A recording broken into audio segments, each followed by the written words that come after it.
না এটা আমি সামনে থেকে স্যারা যখন বলছে আরো আপডেট হবো আর কি সামনে থেকে মানে এই জিনিসের এই জিনিস এই কালারটা কই যারা কাজ করে এদেরকে বলবো আমি নিজেও থাকবো বুঝতে মানে ভবিষ্যতে যেহেতু এই ধরনের রান্না হয় স্যার আগে একবার আসছিল দেখছে মানে অন্য ধরনের এখন এসে স্যার খুশি হয়েছে তারপরে মাছি দেওয়ার কারণে স্যার একটু আমার উপর রাগ স্যার আগেও আসছে আমার কোনটা এটা কালার এটা হচ্ছে আমাদের রিক্রুট লং এটা রিক্রুট এটা কোনো রং না আমাদের তদারকিতে আজকের এই প্রতিষ্ঠানটাতে আসলাম। এই প্রতিষ্ঠানটার একটু হিস্ট্রি বলি আপনাদেরকে। এর আগে আমরা এই প্রতিষ্ঠানটাতে এসেছিলাম প্রায় বছর খানেক হবে বা বছর দেড়েক হতে পারে।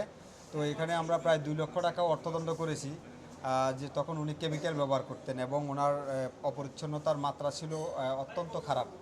তো এই ফ্লোরগুলি ছিল না, খুবই খারাপ ছিল। তো এখন কিছুটা পরিবর্তন এনেছি আর কি। আর আমরা ওই কেমিক্যাল যে ব্যবহার করে সেটাও আমরা পাচ্ছি না। তো আমার মনে হচ্ছে যে হয়তো একটা পরিবর্তনের দিকে যাচ্ছে। তবে ওই অপরিচ্ছন্নতার যে বিষয়টা এটা একটু ইমপ্রুভ করলেও ওনার ওই খাদ্যপণ্যে প্রচুর পরিমাণ মৌমাছি পড়ে আছে। তো মৌমাছি খাবারে পড়তে পারে যেহেতু মিষ্টান্ন জাতীয় খাবার, কিন্তু ওনার প্রোটেকশন ব্যবস্থা তেমন একটা ভালো না। আর মৌমাছি পড়ে পচে গেছে এরকমও হয়ে গেছে আর কি। তো এইটার জন্য আমরা ওনাকে একটা সতর্কতামূলক জরিমানা করব।